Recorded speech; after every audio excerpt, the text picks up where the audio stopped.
Good morning, everybody. We're here again with Off the Console. This show is all about techie and nerdy and fun, weird news stuff that we are loving. So this and sometimes hating. We hate on a lot of stuff. We've kind of got that Xbox, reputation. Nintendo, Sony. This week, I'm joined by my friends James and High Tech as usual, but we're also joined by Linguin. Linguin, you want to introduce yourself? Tell us what you're all about. Yeah, so my name is Pavel, and yeah, I do stuff with Heroic Games Launcher. Yeah, you may know me from that project. There I created GOG and Amazon integrations, so yeah, I think that's cool. Yeah, I'm a huge fan of Heroic Game Launchers, so it's great to have you here. It's great to meet you because you joined my Revolt server a couple weeks ago. Yeah. And it's pretty cool to have you on the show. Yeah, likewise, it's really great to meet you guys as well. Yeah. Man. Heroic's great, man. If anyone wants to play Epic games, or I guess even GOG games, I think that's the best way to do it on your Steam Deck. And maybe Linux as well. I mean, I don't have a general Linux desktop, though, but yeah. I'm going to have some code questions, too, because I've scoured the code before. I have some surprise maybe stuff, I will be able to answer, I don't know. I'm not going to get too technical. It's going to be fun. Okay. Yeah, this week we're going to get into some really cool stuff. We're going to talk about Heroic Game Launcher. We're also going to talk about Grand Theft Auto 6 being delayed until next year, as well as Half-Life 3 being playable from end to end, reportedly. Allegedly, we might get Half-Life 3 this year. And a bunch of other stuff. We've got Valve being the bad guy now. We'll talk about all of this. Let's get into it. So the first thing we like to do is start off the show with... You're shaking your head, James. Yeah. The first thing we like to do is to start off the show by talking about the fun stuff that we've done this week or the games that we've played. And Linguin, you're the guest. You want to start us off? Yeah, I guess. So I've been absolutely loving Expedition 33. I've heard a lot of good stuff about that. It's the absolute masterpiece. Like, you have to experience that game, especially when you're like into JRPGs and even like the games that have real-time mechanics, because that combines those two, and it's really awesome. I need to get into it, but I need to find the time to get into it because I'm already I'll talk about my stuff later, but you continue. Yeah, so whenever you launch the game, it's like the absolute cinema. It's like you are watching a movie. That's what it feels like to play that game. And yeah, it's absolutely crazy. Like, there are like stories over in the internet, like how they got the team up together. Like, there are people, like they got like random guy from some SoundCloud, I guess, that created the music. It's like one person, and he created this absolute masterpiece of an album. Like, there are like 150 songs in that. Mm-hmm. It's absolutely amazing. That's cool. Yeah, my friend Matt was telling me about that, like that he's been playing that this week, and I got to get into it. It doesn't really sound like my kind of game, but the way he was saying it, he said I would probably enjoy it, so I'm gonna check it out. Yeah, I myself, like, I'm not a fan of JRPGs, like turn-based combat. It completely pisses me off, but yeah, that game, yeah, it's something else. Cool, that's awesome. Oh yeah. High Tech, what have you been playing? Well, I've been playing the other JRPG that released that week, 100 Line, the Last Defense Academy. So I guess it's less of a JRPG, more like a tactics-based / visual novel hybrid. It's made by the same guys that did like the Danganronpa series. And man, there's a lot. There is a lot in that game. Apparently that game has like the most writing ever in a video game, period. And there's like 100 real endings too. I've been enjoying my time with it. It's pretty engrossing if you really dive into it. Though you got to have a pretty strong tolerance for anime nonsense if you're not into that kind of stuff. You know, stuff that most people that don't really like JRPGs kind of don't like as well. But I so far I'm really enjoying it, and it runs well on Steam Deck too, I should say. Nice. What was it called That's again? always a plus. The 100 Line Last Defense Academy. Nice. James, what have you been playing? I have a dilemma. So, Expedition, I want to play that. I have it geared up, downloaded, and everything. Oh my. Doom: The Dark Ages is coming out, or came out. can't remember actually when it comes out or if it came out, but I saw It the comes reviews. out the 14th, I believe. Okay, I've been seeing reviews and I'm really excited. So I have a dilemma of which one I'm going to start first, because traditionally RPGs take a really long time to beat, where Dooms don't take as long, Doom games. And so I have a really hard dilemma to decide on each which one. So we'll see. We'll see which one wins out. Plus, on top of that, I'm still villain maxing with my Apple products and my vibe coding a little bit. It's more or less just fun to just see stuff get written, even though if it is a mess sometimes. So that's what I've been doing this week. Nice. Spoiler alert, I haven't got it yet, but I am getting a review code of for Doom the Dark Ages.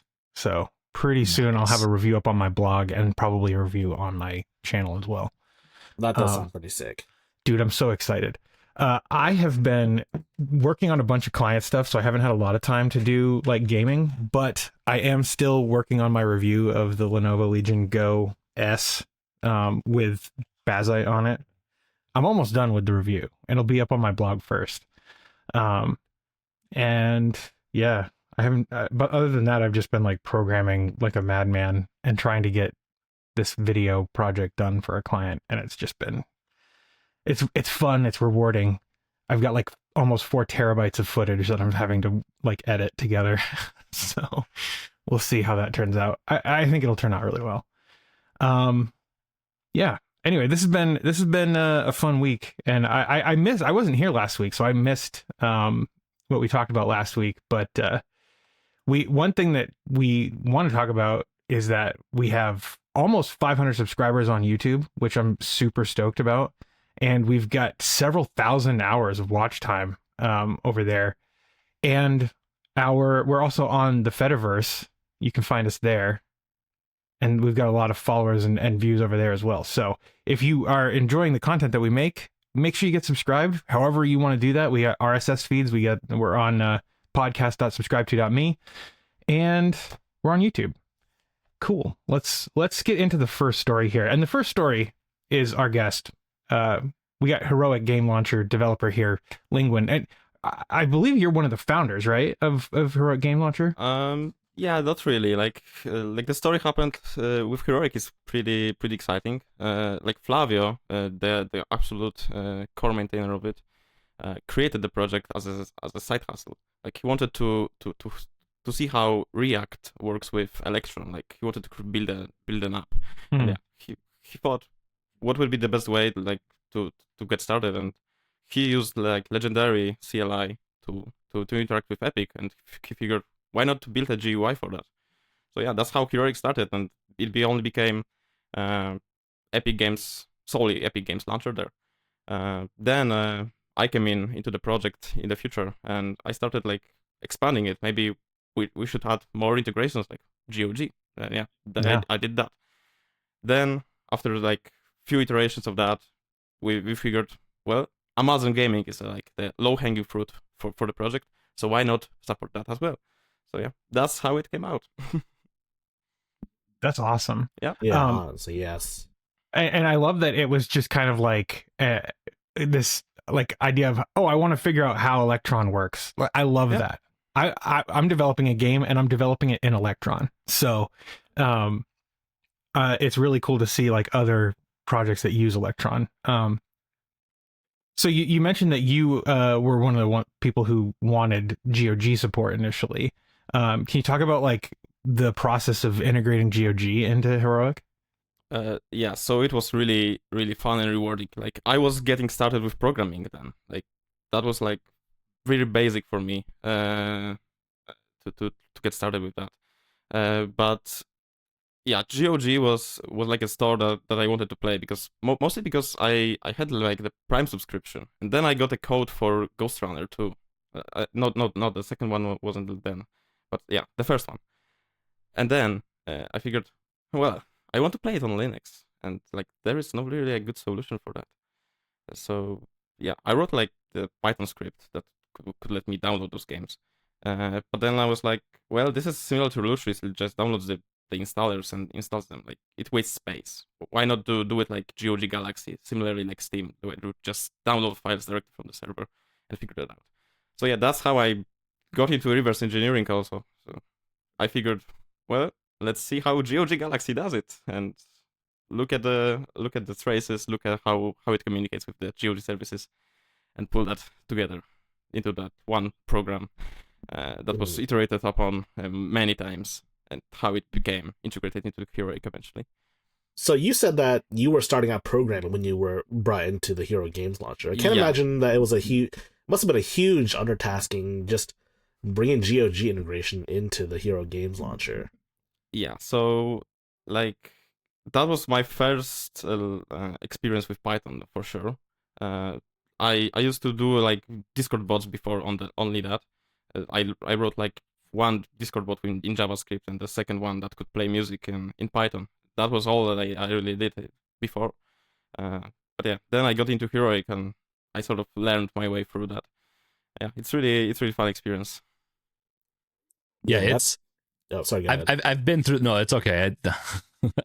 I'm excited for this because I've been through this code a lot. I've used it to help understand certain integrations that I'd want to use with a project I built in the past, Deck Rebuild, which I'm still kind of building now. But and so it is a very big project. So I'm impressed that you were able to get in and add GOG to it. With everything, a little, and especially with open source, a little bit of spaghetti code, but we all build that. And so I respect that you're able to go into that and be able to add to it. That's awesome. Yeah.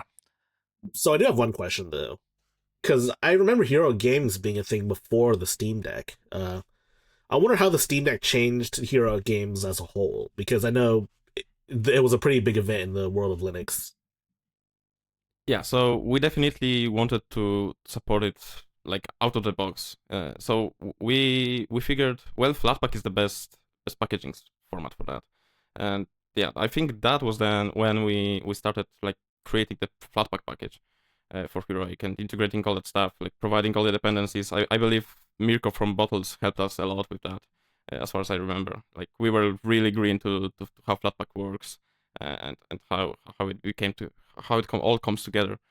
But yeah, we definitely looked into like controller support. So now you can use any controller with the UI and just navigate your way through Heroic library, just using only the controller. So yeah, that's mostly what we needed to do, because like Steam Deck is just Linux, right? It didn't really need much more work apart from supporting controllers out of the box and making that experience more seamless. We also added like the accessibility settings to maybe make fonts larger on those smaller screens. But yeah. Nice. That's awesome. What's like your favorite thing that you have learned while working with this team? Yeah, so I believe it's like working together as a community, because what it involves to make Heroic is like talk with all those other maintainers who work on different parts of the code, and maybe understand them better, maybe help you understand it as well. But yeah, and I think that's very rewarding, because you get to learn how to work as a team and get to know those people as well, because yeah, their stories are as amazing as mine, I believe. That's awesome. So Heroic is mostly written in JavaScript. Is there any other like besides HTML, CSS stuff? Is there anything else you guys are using in terms of technology? So in particular, we're using TypeScript. So we get that typing stuff, and we have created like tons of rules to make us as strict as possible. And we are now like we have like a wall of warnings at the moment, because we are not following that always. So, but apart from that, every integration is written like in their own programming language. So, for example, Legendary is written in Python. GOG integration is also written in Python. But the Prime Gaming is also written in Python, but the integration that actually makes achievements work for GOG is written completely in Rust. Nice. So we are making the stuff modular, and I believe with that approach, we can open that up for other developers to use in their projects. Like, for example, you can easily use the comet, so the integration that allows achievements to work with GOG games completely with loot trees or manually, however you like. Mhm. Yeah. That's awesome. And are you using like WebAssembly at all to like link between the different languages, or how are you doing that communication? So we between are them? mostly relying on CLI interface. Okay. So each project like has its own like CLI arguments that's spit out JSON output that Hurricane is parse, and that's really how the communication between those tools work. That was the easiest to set up, and that really doesn't waste memory. So each program doesn't need to run always. It's just whenever they are needed. Yeah, That's really cool. It's an interface. It is really cool because it makes it so that a lot of people can work on it. But if you're coming in fresh, like I was like, what is going on here? But yeah, no, use a tool that's right for the job, and it is pretty interesting. So yeah, I wrote a program, or like a server side like CLI thing. And I actually have to do that because I'm a PHP developer, and I know PHP is a lot of shit, but I actually really like it. But when I have to like do like CLI stuff, I have to do what you're doing, where it's like I run the command and then I like wait for it to end and grab whatever it spit to standard out or whatever, and parse JavaScript or parse JSON. It's a lot of fun. yeah. I don't envy. The biggest reason we have for that the architecture is that way is that well, Heroic is written in JavaScript, so it runs in Node.js. Node.js is single-threaded, so that really limits us when it comes to like downloading games and stuff like that. So we need to sort of externalize that to other languages and sort of get that even to support multi-threading.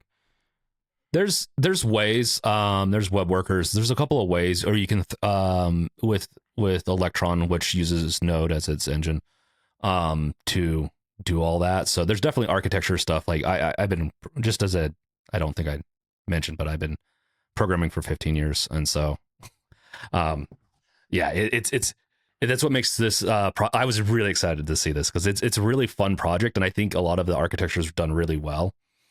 But I definitely will say with what you're saying with the single threaded, you're correct. But there are definitely ways that I would recommend going that would not split, because once you get into other programming languages and splinter it, you're going to run into a lot of issues with even performance with that. So yeah, I don't want to get too technical. I'm really technical already, but I really want to see the project continue to grow because it's already an amazing project. I think that of course, most of the community the project loves. itself is not really perfect in every place. Like we understand that, like it was built it's upon open source.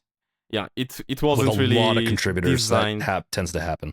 Yeah, it wasn't really also designed to support the multiple store architecture at the beginning. So there are some parts of code that still rely on like that weird stuff. But yeah, we've so far managed to get that working properly and migrated towards like multi-store and having more ease to support more stores in the future. Sounds interesting. So I am going to ask this question. It's going to be kind of, I don't know if you're going to be able to answer this, but you know, the software seems pretty mature as it is. But the question now is if the team plans on adding anything in the future. So yeah, there are like memes going on our Discord. Like maybe we should add our own overlay to show like achievements that are unlocked. Like because yeah, for GOG, like I was playing around with Galaxy's overlay right now, and yeah, so far it only supports Windows. And Windows games only, and we inject that inside of like Proton, so we don't get that for native games. Yeah, that's really, it's not ideal, right? So we figured why not just wrote our own that we can then hook with those different components that can then send events about new achievements getting unlocked. Yeah, that could be something that we are definitely looking into, but yeah, it's really like a meme for now. Yeah, maybe eventually. The other thing is like we definitely want to look into EA support in the future. Like we have this project that I'm involved with right now called Maxima, and it's not really open source yet, but there are some other tools that will come more public in in the really not that distant future, like called Kyber, which supports which provides mods support and custom servers for Battlefront 2, and that relies on Maxima, and the Maxima is complete reimplementation of EA app that then we can port into different platforms and hopefully get that integrated into Heroic as well. EA, That's awesome. Yeah, EA Sports sounds interesting. I haven't heard of any open source EA project kind of similar to Legendary or anything like that. Doesn't Lutris have EA support? Yeah, they install EA app, and yeah, they read the files of that. Yeah, that's what they do for Battle.net and Ubisoft as well. They just install those launchers and kind of integrate them. Gotcha. Yeah, I'd love to see like something more like what you're talking about, Linguin, where it's like there's, you know, a little bit more of a deep integration of Heroic into that that store, because I don't want to run like the actual EA store on my computer, or the Ubisoft store either. No, yeah, oh, gross. Don't even. Cool. You guys got any other questions, or Linguin, you have anything you want to say about the project that think people should know about? Yeah, I don't think there is anything else I can say. Like, oh, there is something else. When are you going to fork SteamOS and create your own version of the Heroic OS? The Heroic SteamOS, but it uses like a Heroic game mode instead of.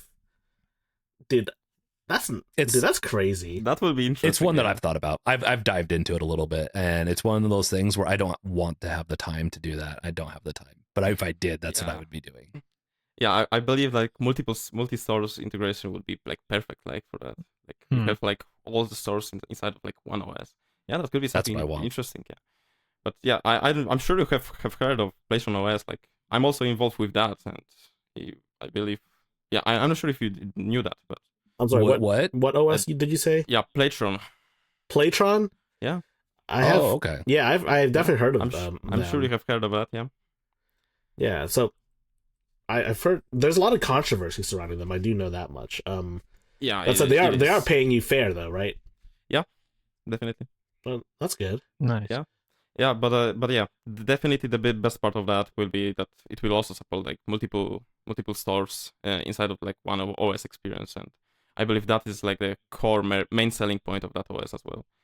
Yeah. Yeah. Is it open source? I don't think I've actually looked into it, though, to be honest. Yeah, there are parts of it that are open source at the moment. Like the OS files are open source in their GitHub, and like the launcher itself too, I presume, right? Or like the interface, the front end. Yeah, it's not open source yet, but I believe there were some discussion that we could maybe do that in the future. It's not really decided on. Okay. Yeah. Cool. I posted a snarky article about the crypto thing the other day, so I apologize if that offended you. Nah, don't worry. Like I get like most people from the community, especially from Linux community, like they hear crypto and they're definitely like, nope, I don't want to get near that. Yeah, but I get it. Yeah, I mean, I really do like the interface, and I think that there's room in the community for more. I just am really skeptical of crypto, so I don't know. But yeah, cool. Heroic. If you guys haven't checked it out, there's going to be a link down below. You guys can head out down there and head over to Heroic Games Launcher, download it, play it, use it. It's awesome. And it works on Steam Deck too. It works on Steam Deck. It also works on other operating systems other than Linux too, which is really neat. Yeah, there's a Windows version, which yeah. And maybe I should install that instead of the real Epic Games Launcher. Actually, people love Heroic on Windows, like especially for Epic Games. I bet we also have like there's a PC Gamer article about that. Like it's better at being Epic Games Launcher than Epic Games Store. Yeah. Yes, I have found that most like community-driven free projects are better than the first-party ones. Like just because people are more passionate and they're more interested in having a nice streamlined experience. Yeah, I believe like from the outside you see those flaws in those projects, and you can maybe like mitigate them and maybe solve them in your own project, definitely. Yeah. Yeah, I mean, it's interesting too because it's like we have this now. We have Heroic, right, where it's like you can get pretty much every launcher, not every launcher, but many of the launchers, the biggest ones, and you can play your games in one interface. Meanwhile, you have to download 45 different chat apps to talk to like, one person on each, and it's so obnoxious. Why don't we go back to the days where we had this, but for AOL, Instant Messenger, with Trillion? Do you remember that? That's what I want. I think that's my next project I'm going to work on is a electron powered Trillion style. A Discord replacement? Dude, yeah. Well, no, not replacement. You would log into each service in one interface, and then all your conversations and everything live in one interface. That's what I want. There are things out there like that, but they don't work the way I want them to. So yeah, that's my plan. Anyway, you heard it here first, folks.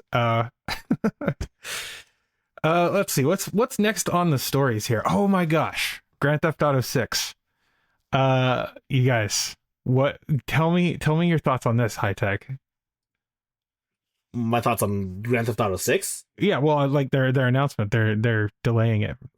Well, I mean, I kind of expected it because they didn't show off anything for like another year or so.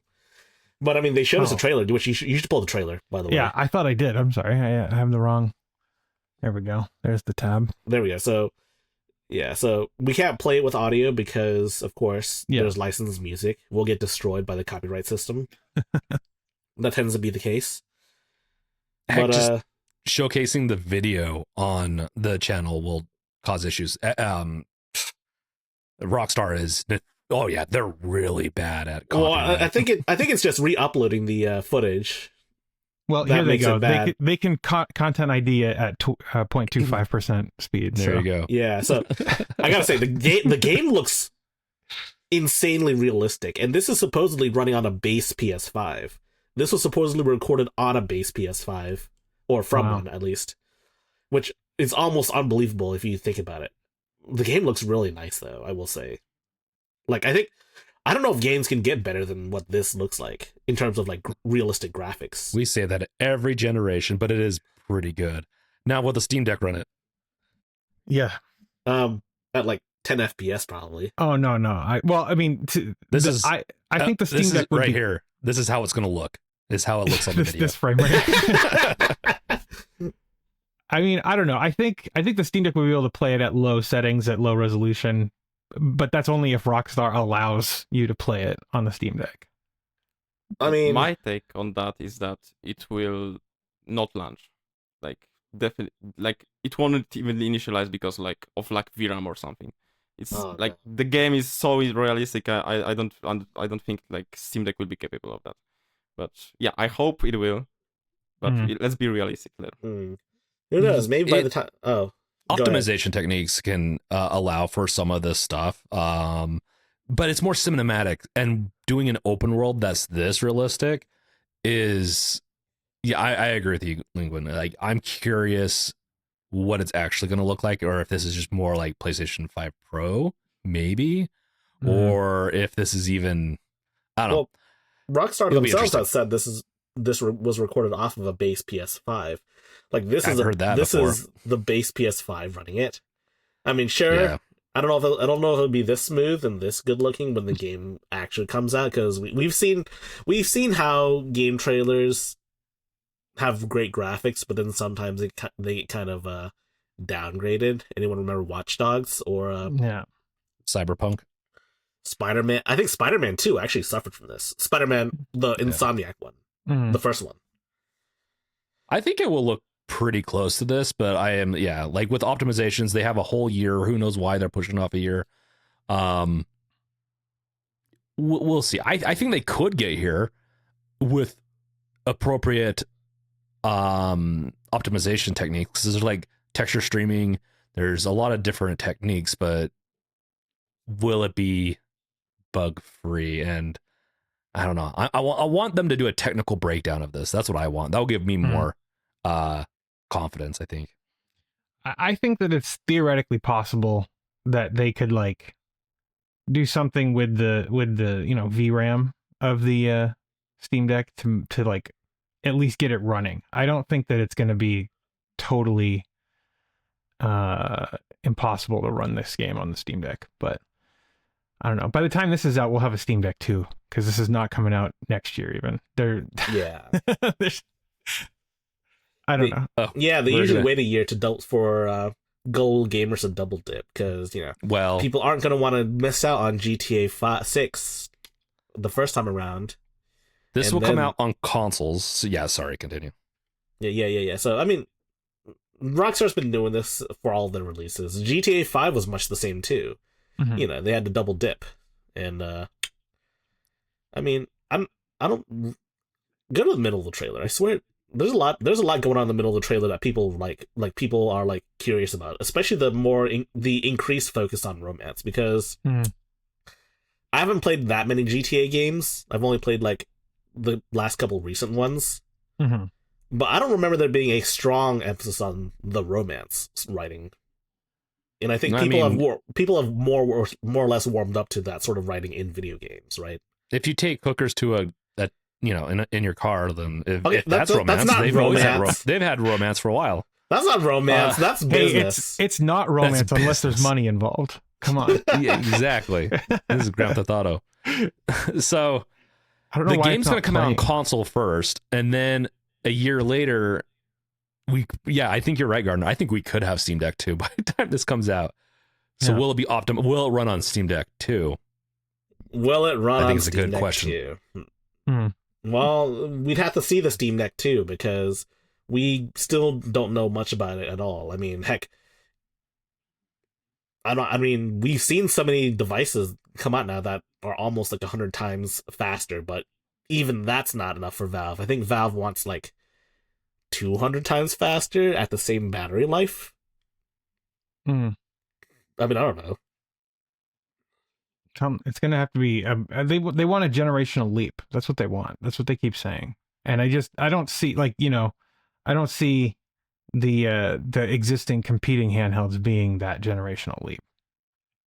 But how do we quantify a generational leap? That's what I want to know, especially the difference between Xbox 360 and PlayStation 4. I mean, that's like a generational leap, like the difference between PS4 and PS5. That I think that's literally what they want when they say a generational leap. It's like, not just like, a couple million more triangles on the screen at once. It's like they want a whole new shader architecture or something. Like they want something that's going to make a huge splash and people will be able to tell the difference immediately. Ray tracing, but good. Yeah. And that's like visual, but you can also have controllers like Resident Evil 4 when it came out was revolutionary for playstyle and controllers. Then you also have romance for GTA. That's GTA was open world. Yeah, that was a pretty big thing. Yeah, GTA being open world. That was because games before GTA weren't open world. Yeah, I mean, that's more. I think that's more so like game design than like actual generational hardware, right? No, I know, but I'm saying I'm kind of tacking onto this generational leaps in games, period. And sometimes you can have generational leaps, like with our indie, like a lot of indie games have generational leaps. Yeah, they're not visually like amazing, but they do make the gameplay that they're in much better than what it was in the past. So you can, the hair physics in this trailer go crazy though. Like look at Lucia turning around. I was about to mention that the hair physics is like it's really crazy. good. Yeah. This would be a nice. I'd love this to be the upgrade to our hair physics because I'm getting really tired of hair looking really bad in games. Bethesda. Dude, just put a helmet on everyone. Isn't it funny though that you can be like, I'm getting tired of X Bethesda, like you can just say that about any Bethesda thing. Dude, I'm tired of loading screens, Bethesda. Yeah, that's the new thanks, Obama. Oh, it's Hulk Hogan. Yeah. Oh shit, he does look like Hulk Hogan. Yeah. Dude, they're all Floridians. This is like Mm. based on Florida. I don't know any of us that live in Florida. Do you know any tech tubers that live in Florida? Tech tubers now. I know some YouTubers that do. Yeah, I think Moist Critical does. Mm. And He does. And Yeah. Guga Foods too lives in Florida. Mm-hmm. Drew Gooden lives in Florida. Yeah. Florida's Anyway. just a different place, man. Florida Yeah. man. That's Florida I man. really. If there's confirmed Florida man mode or something like that in this game, I will probably buy it day one. But Dude, we'll see. you are the Florida man. What are you talking about? I know, but I want I want real zombie eat your face off, Florida man kind of thing. dude. I'm sure gruesome, they'll but- have at least one like bath salt arc in GTA. Yeah, 6. exactly. Like a side quest or some bullshit like that. Am I the only one that finds like the romance and sex part of this like cringe? I think it's just cringy. Maybe I'm just a prude. I don't know. I don't know. But look at Look, this there's a guy. I, for PlayStation one- controller on the table there. It's a I, dual. for It's one, a, love romance, so I'm all for it. But yeah, no, I hear you. It is a little, especially for a GTA. Yeah. It will be really interesting to see how it introduces romance and how it bridges the romance to just like Crime. well, it's like Bonnie and Clyde. Yeah. Bonnie and Clyde. Oh, yeah, that's a good way to put it. Yeah. So maybe that's what they're trying to go for, is that They're type of a partners story. in crime in more ways than one. They're not Which- even married. I can't wait until the news comes out on that one. Yeah. You can play as an unmarried couple. Dude, no one's gonna get mad at that. Oh, that's funny. No one we know, at least. Yeah. Oh, no one we know, but the news will. It'll be fun. Yeah. You know that like Fox News and some of these places are gearing up for this release. They're just like, oh, we're gonna have a whole year's worth of Grand interviews Theft to go Auto. after this thing. It's gonna be the 90s all over again. They're gonna try to ban it. It'll be Yeah. interesting. Violence in video games has never peaked until now. Mm. Yeah. Oh wait, no, that's the first trailer.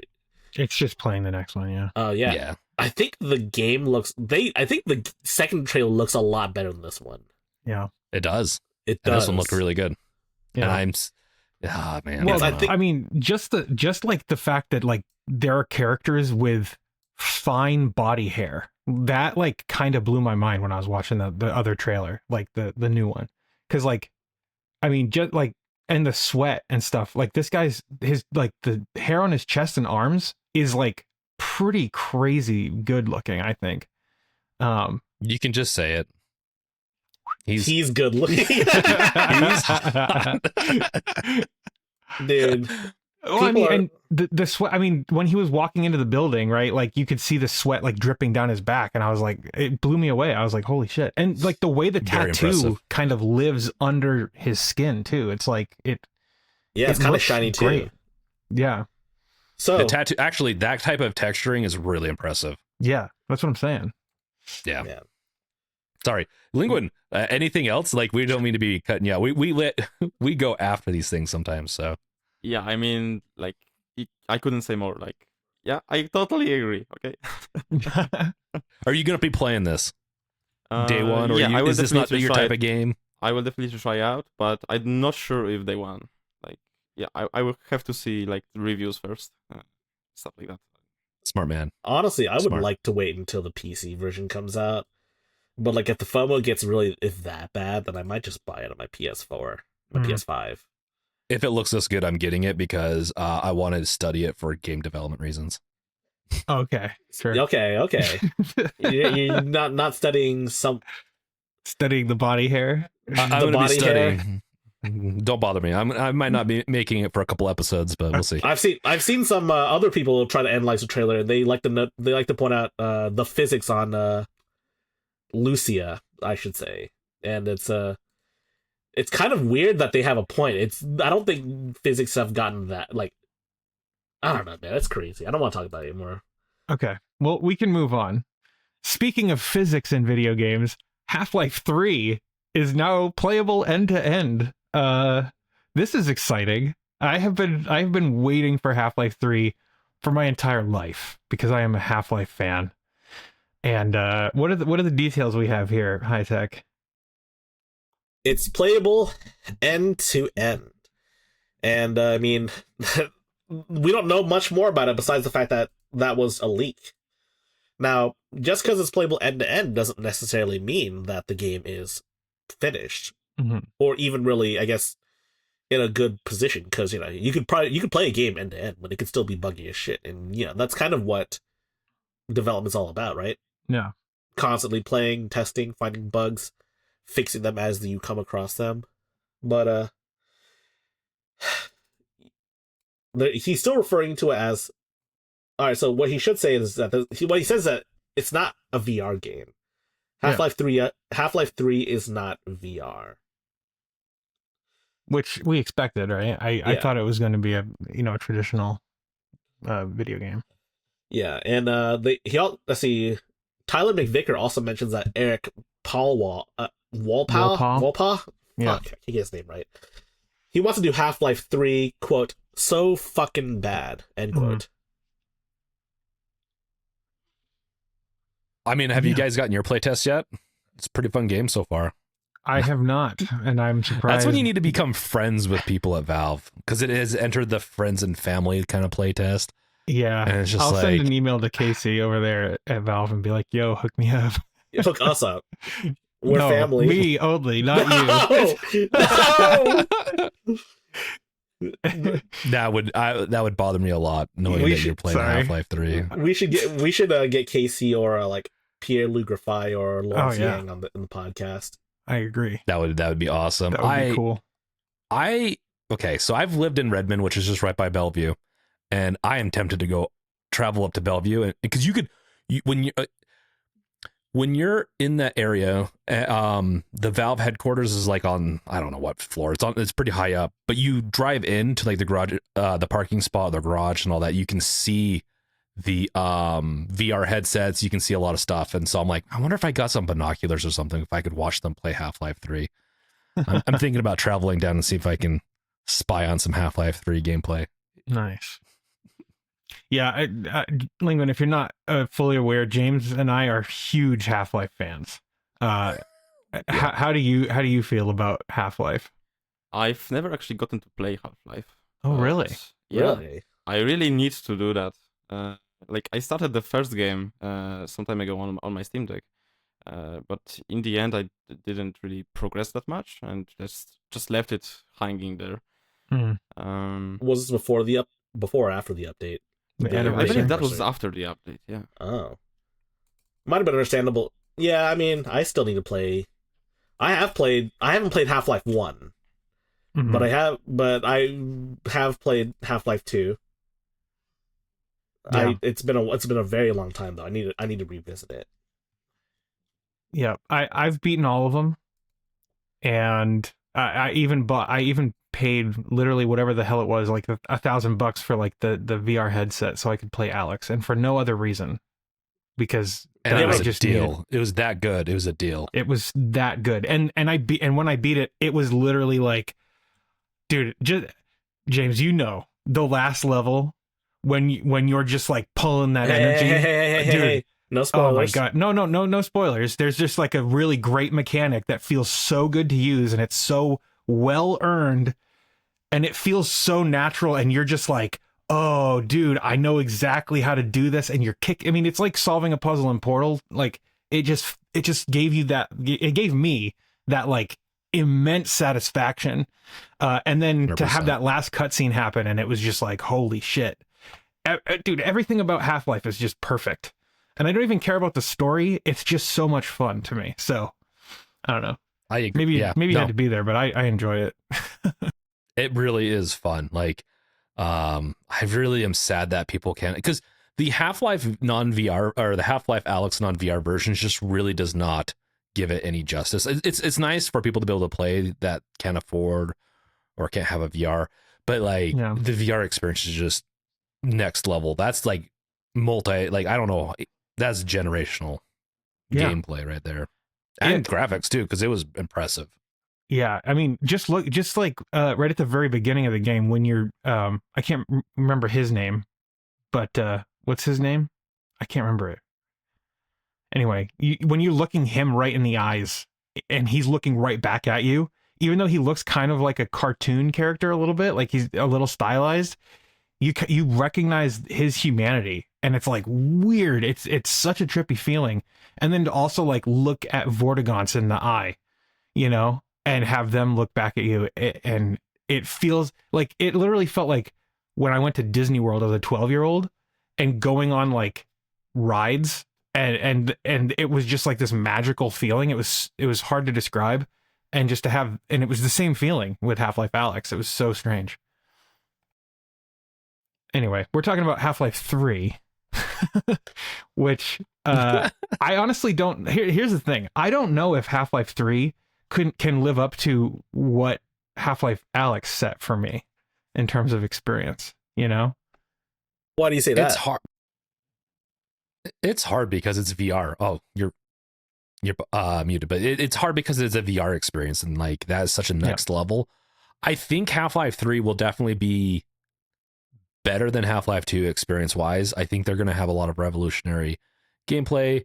Even but I have a feeling it's going to be on par with Half-Life 3 or Half-Life Alyx with its mechanics, where you're going to be able to like, it will feel generational, but it's not going to, I don't think, going to feel better than Half-Life Alyx. I just don't know if they could do that. Mm. What I would really like to see is to have Half-Life 3 specialize its controls on the Steam Deck. And so you can do different stuff using like the trackpads, right? Rather than have them just map to, you know, analog or mouse emulation, like have them do something interesting in the game. Like, because Gabe has always said that he's envious of Shigeru Miyamoto for being able to like develop a game alongside the hardware that then gets to control the game, right? And so I don't understand why Valve is so afraid of doing that, because they actually nerfed a lot of the mechanics in Alyx so that people on Quest, like the Quest 1 and 2, could play Alyx. And it's like, why would you do that? If you can make the hardware for the game and you can push the industry forward in such a great way, I don't understand why they would. I mean, maybe with VR being so niche, I can kind of get it, but like, I don't know. I think Half-Life has the potential to like move the industry forward in terms of controls. So I'd like to see that for sure. It would be interesting because... Yeah, I agree, Sorry, Gardner. I could see this being as a bigger possibility because, I mean, the Steam Deck is still kind of niche, but it's nowhere near as niche as the VR scene. So I could see them trying to do this and making some sort of exclusive functionality for the Steam Deck. Of course, I could also see Valve trying to adapt some of that towards like a standard controller, in case you wanted to play Half-Life 3 on like an ROG Ally or something like that. Yeah. Or a keyboard and mouse too on a regular PC. Or in case they ever want to port Half-Life 3 to consoles, that's always a possibility, right? Like, do you see that happening? Porting to consoles? Yes, I think they will. They'll probably bring it to PlayStation and to Switch, but I don't know about Xbox. Yeah, they have an okay relationship right now with them, but they also like, because I think there's more. Gardner's trying to say is that Xbox doesn't have nearly as many controls as everyone else. Yeah, no, and I hear you on that, but unless it's really geared towards that, then yeah, I think you're right. It will be interesting. We could also see Half-Life 3 ship as a part of a hardware push for.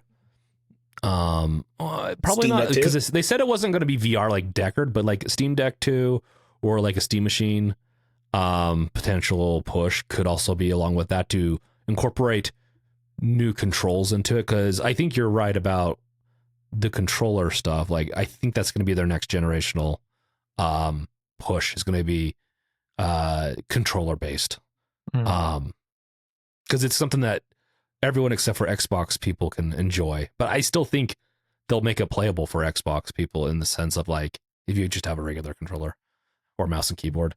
It'll be interesting. This is all fun to dive down into, but it's a dangerous topic for at least me and Gardner. Dude, we could talk about this for ages. Yeah, exactly. But we do have other stories we want to get to. So Clair Obscur Expedition 33, that's a heck of a name. I love it. There's a lot of crazy names going on with our JRPGs, even the Western ones. Yeah. Wait, so this is the game you were talking about, Linguin, right? Yep, that's the game. Yeah. So you wanna like tell us about the game a little bit more, or Yeah, I don't really think we should really talk about it because it's really easy to spoil.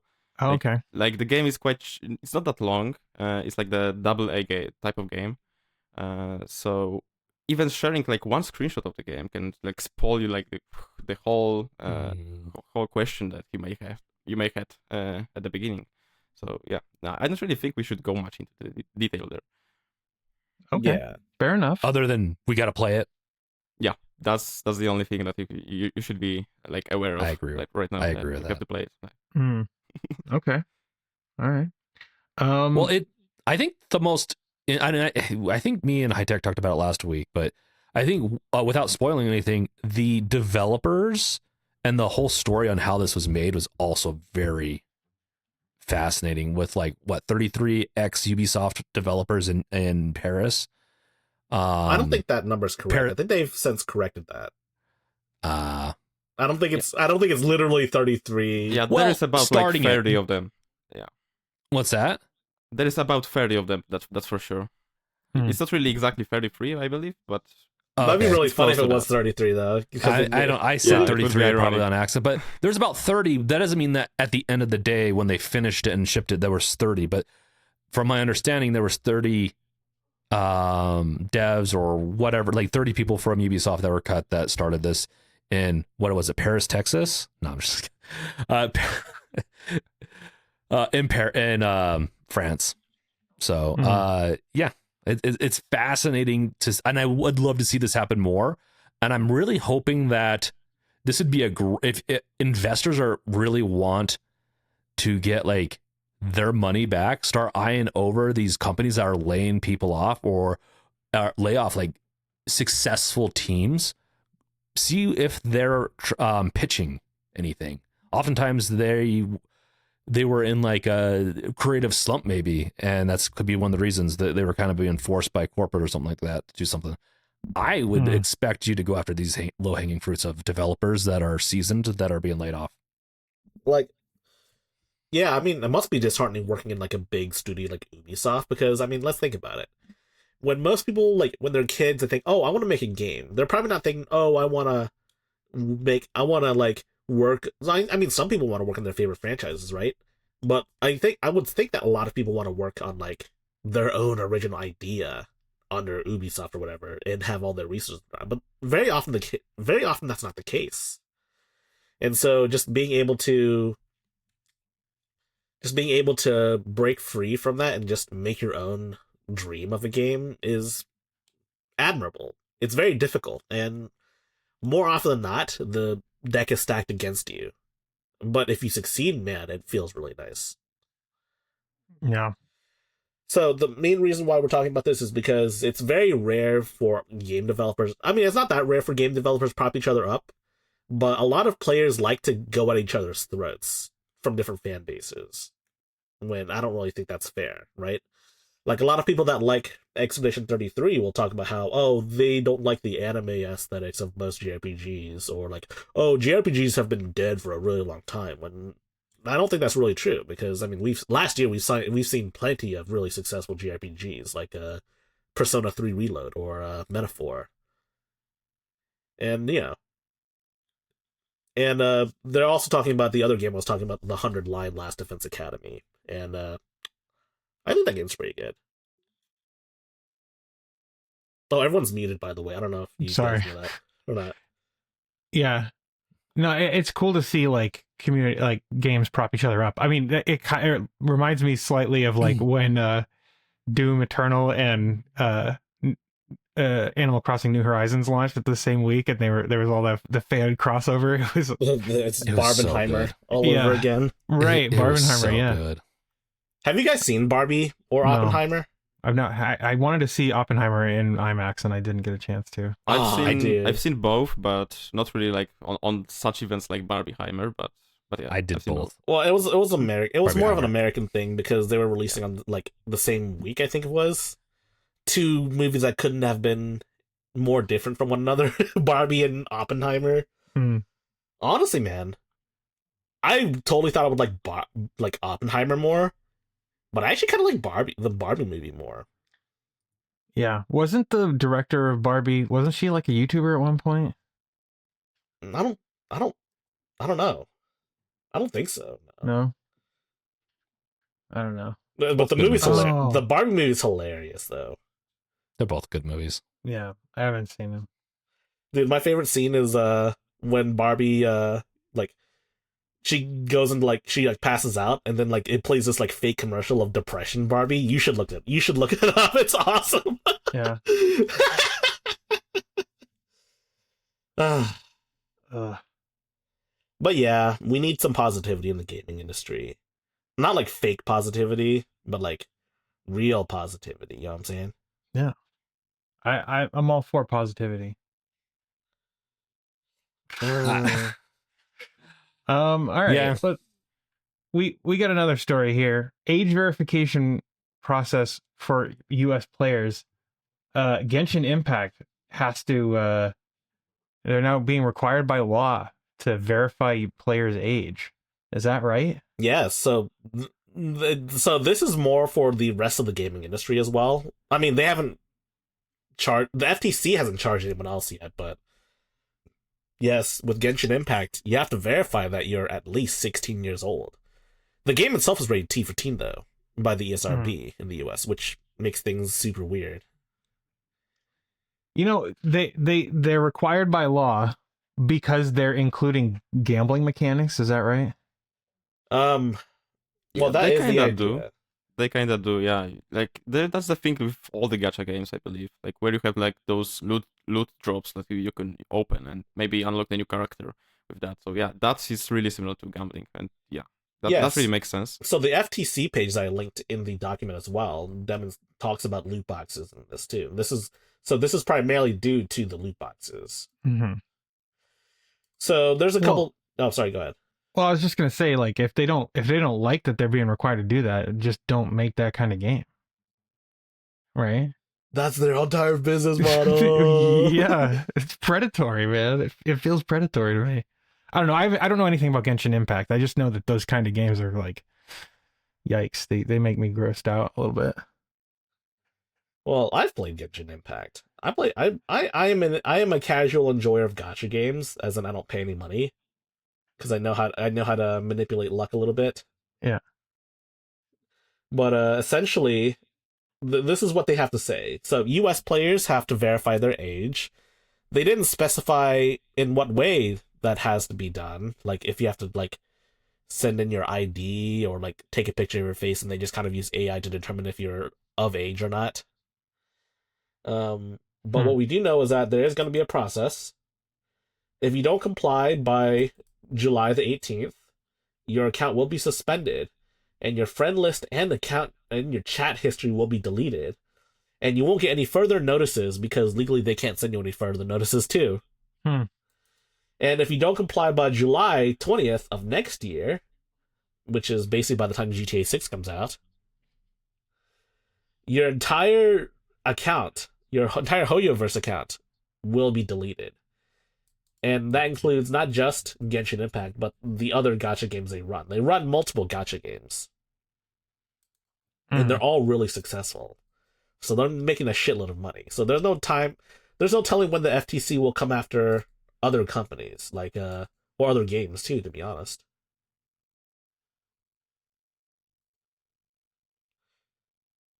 It's just Yeah,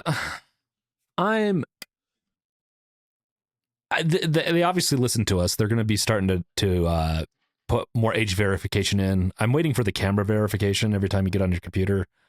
Sign in. Not well, like, so maybe I missed this, but how are they doing the age verification process?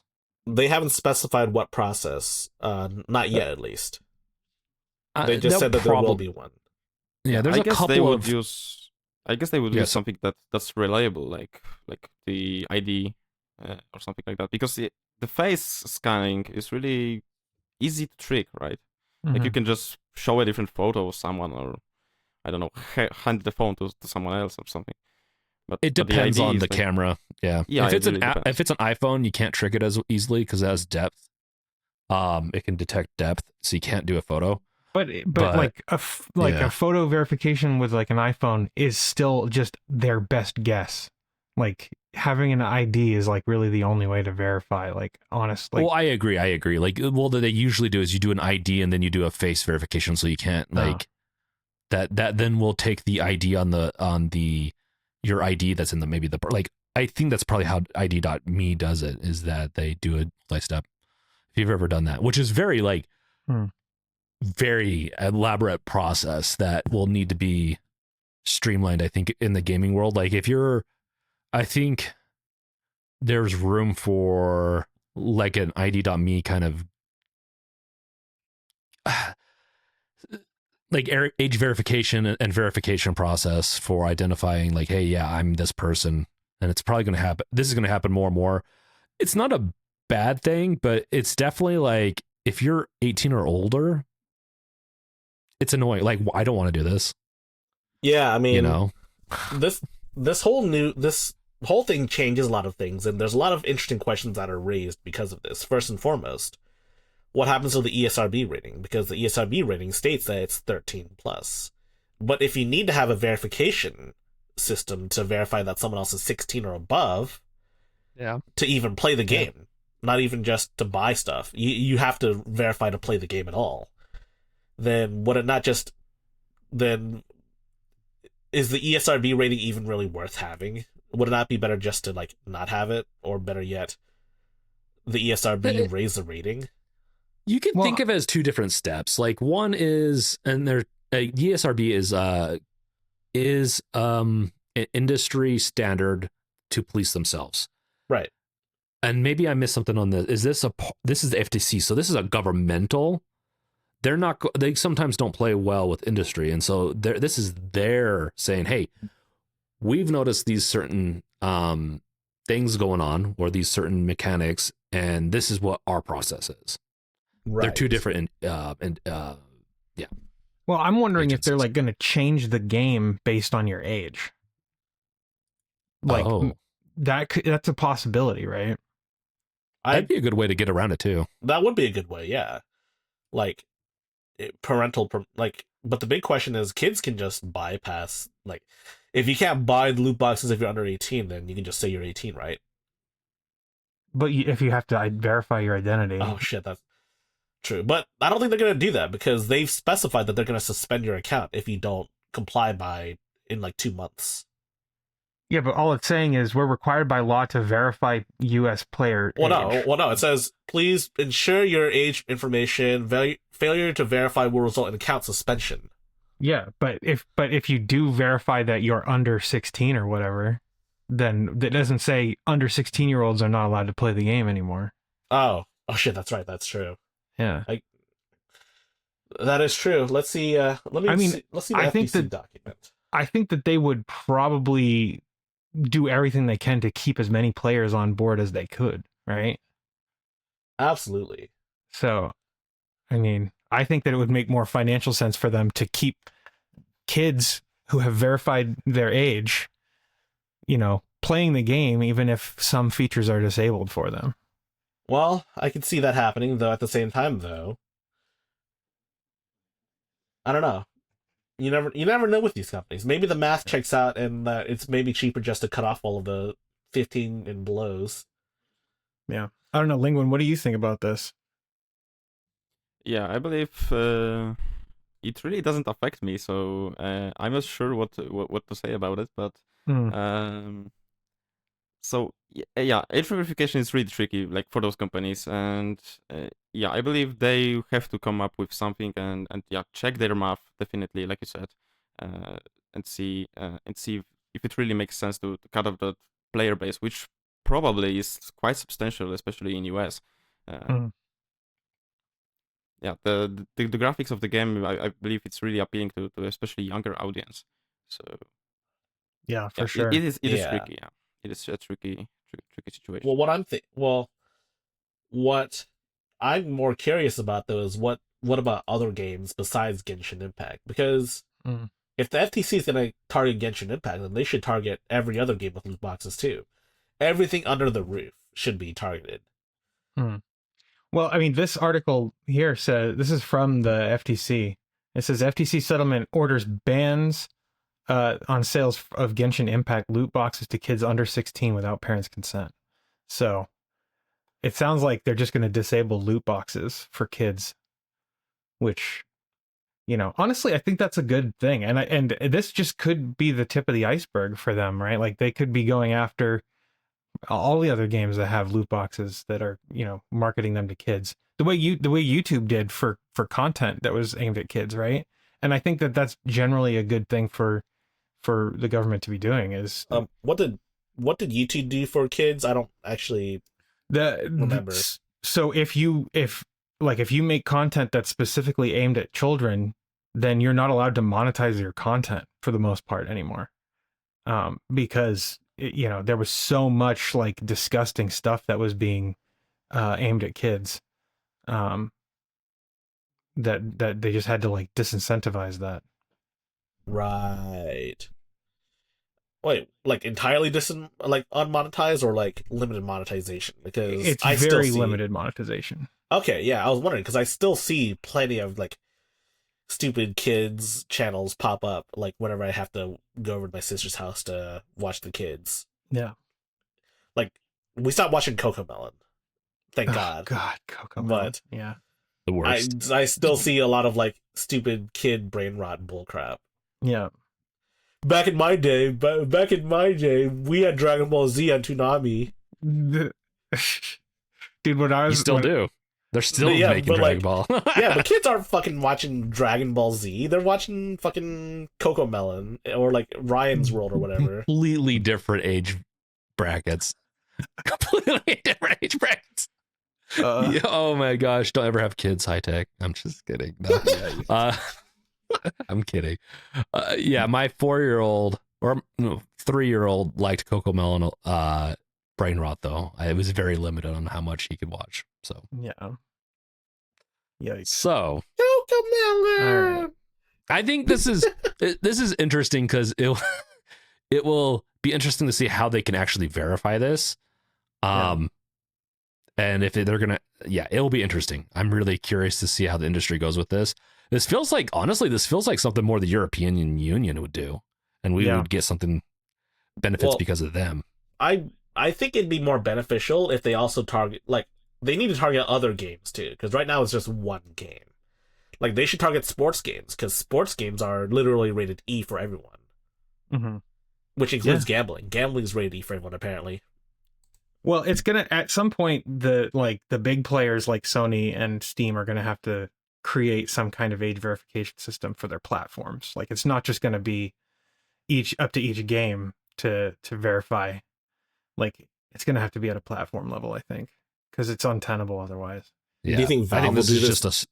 Do you think Valve will do the same thing too? Because like technically, you can buy a rated M game as a minor on Steam. Well, dude, there's literally no legal force of law for like ESRB ratings. They are, like James said, they're just the industry's way of policing itself.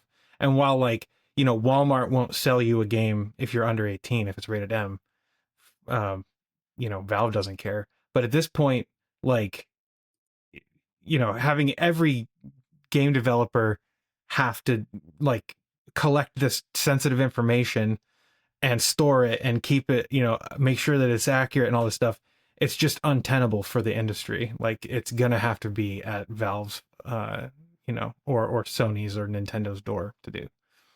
Notice I didn't say Xbox because they're on their way out. Dude, do you really? I don't want to. Yeah, I mean, and to be honest, you can't really trust Sony with your personal information. No, you can't. No, you absolutely can't. And that's why, like, it just feels like the gaming, most of the gaming that happens today just doesn't feel like it's worth it to me, because like there's so much bullshit that happens alongside it, you know, with online DRM and shit. I mean, I just expect my information to get leaked. I live a very open life just for that reason. So there's no expectations. No, I mean, you can also use like Apple has ways to like do fake emails and stuff like that. If you want to set, like a bunch of companies do, to protect your privacy. There's definitely ways you can circumvent that, but the average person's not going to do that, and so it's difficult. I will have to make one correction, Gardner. All I heard were Xbox platforms you mentioned. Oh, I'm Everything's sorry. an Yes, Xbox. yes, I forgot about that. The Switch 2 and the PlayStation 5 and even the PC are Xboxes. They're all Xboxes. Oh, no, not this again. Everything is on Xbox. Everything. See? Your iPhone is an Xbox. Is my Xbox an Xbox? No, that doesn't exist anymore. Damn. Yeah, that doesn't count. They don't make anything for that. All right. Let's move on to Computex. Computex. Are you guys excited about Computex this year? Yes. Very much so. Okay. So, I don't know anyone that's going to Computex. I asked the Fox, and he is not going. I'd like to go at some point, but I'm not going. I'm pretty sure Wendell from Level 1 Tex is going. He goes every year. Wendell, eh? Yeah. Oh. Wendell's the man. Yeah, I mean, I can definitely see him going. Other big YouTubers like Linus Tech Tips. I wonder if Russ is going. I don't know. We should ask him. Yeah. I wonder if I don't know. Never mind. I'm not gonna say that. Come on, you can say it. No, I can't remember his name, so I'm not gonna say it. Oh. I'm so bad with names. Okay, all right, that's fair enough. Are you going to Computex, Linguin? I'm not. It's pretty far from where I live, so I definitely do not plan to going there. However, I'm really looking forward to see what different companies show there.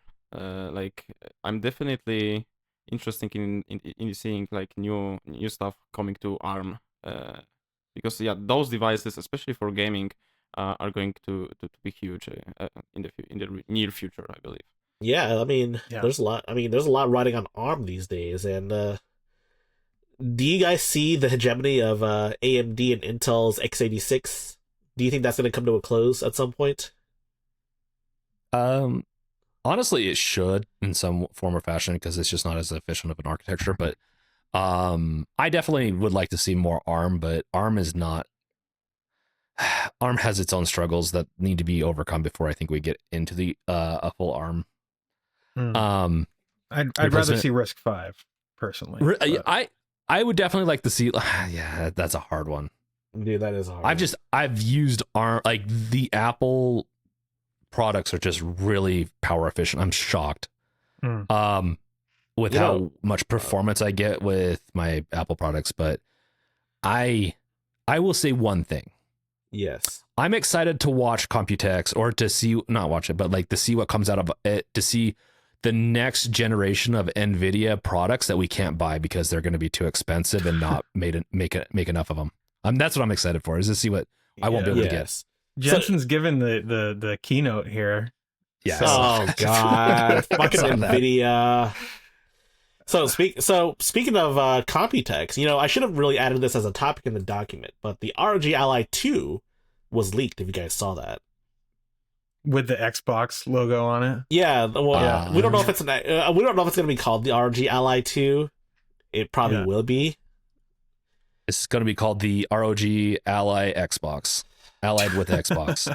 Dude, but you should pull. I saw the design of it and it looks gross. I'm just gonna say that. Yeah, I did not like how it looked. I'll bring it up here. Yes. I mean, it not only does it look like crusty as all get out, but okay, to be fair though, it's in a factory, so I'm not that surprised. Yeah. Sorry. But I do not like like the handlebars on it. It makes it look like a PS Portal. Yeah. I don't know what games they were playing, but that is one sticky looking device. Dude, I mean, it really looks like scuzzy. Like, holy shit. It looks like whatever drug they were doing when they designed it was like left over on the face of it here. Dude, you can see like remnants of like the line of cocaine they did on this device. Yeah, that's what I was trying to say without saying it. Dude. Or maybe they were just enjoying some. some one-handed gameplay on this device. Oh my god. It looks like a crime scene for multiple crimes. Yeah. So, I mean, yeah, it's too shiny. Hopefully, this is just like this looks like just a manufacturing, or like, what is it? Just a it's like prototype. That is a prototype or a sample. Yeah, it looks like a prototype, and so hopefully it definitely isn't so shiny. Yeah. And Dude, I mean, this sticky. looks like, honestly, buy when it. I saw this, I thought that this looked like machined plastic, you know, like it really doesn't, like the face of it here. And then It's not it looked like molded, they yeah. just took like, I don't even know what these remind me of, like the handles, but they remind me of like an old Xbox controller or something. Like they don't look comfortable to use. Yeah, it definitely looks like you would take the Xbox controller and extend it and put a screen into it. Yeah. It's kind of like that. Yeah, it kind of Guarantees reminds me it's of that prototype. GameCube controller with the keyboard in the middle. For the Dreamcast. Well, no, the GameCube had a version of that controller too Oh, for yeah, that's Phantasy right. Star Online as well. Yep. Oh, Yeah, it does look like that. Speaking of which, though, there are some leaked specs that people read off of like some labels. Mm-hmm. The Black RG Ally, the one with the Xbox button, has an 8-core, 36-watt CPU. I think it's the Ryzen Z2 Extreme. Mm-hmm. And so that's going to be an upgrade. It looks like the display is going to be the same, though. The same 7-inch 120Hz display with variable refresh rate. No OLED this time, of course. And it's going to have, supposedly, 32 gigs of DDR5X memory, running at 8,533 megatransfer per second. So this is going to be a fast boy. The white... and it'll have 2 hours of battery life maximum. Also sounds pricey. I'm not that surprised. Yeah. I do want the screen to be a little bigger. I wish it was like an 8-inch. That if it was an 8-inch, then I would probably buy this. So this might be, because I really like my ROG Ally.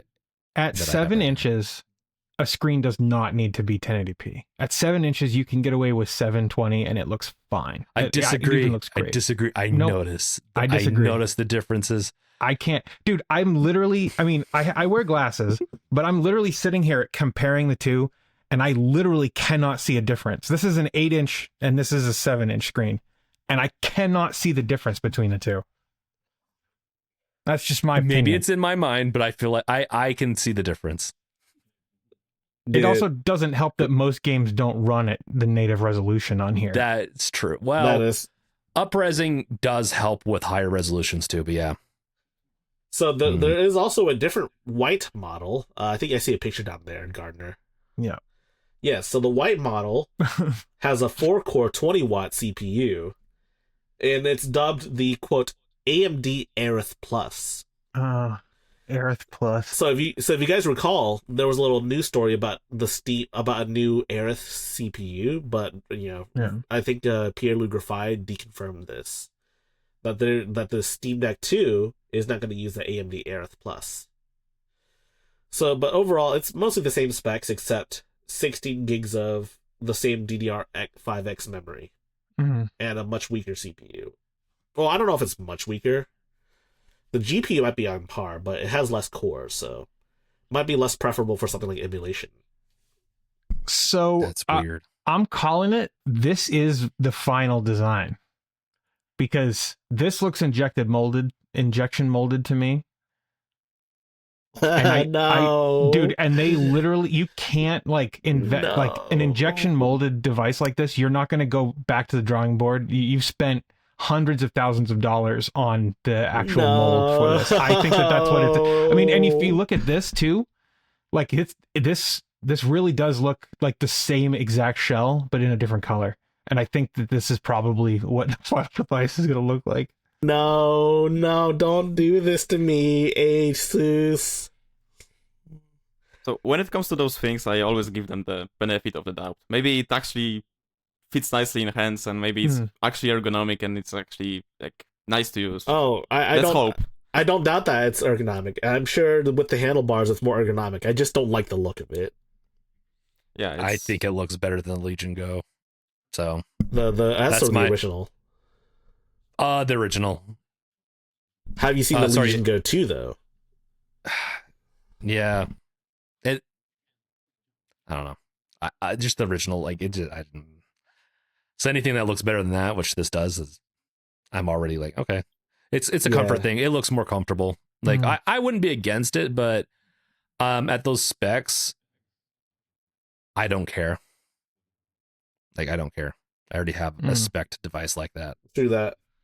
But have you seen the Legion Go 2 prototype? I think it looks great.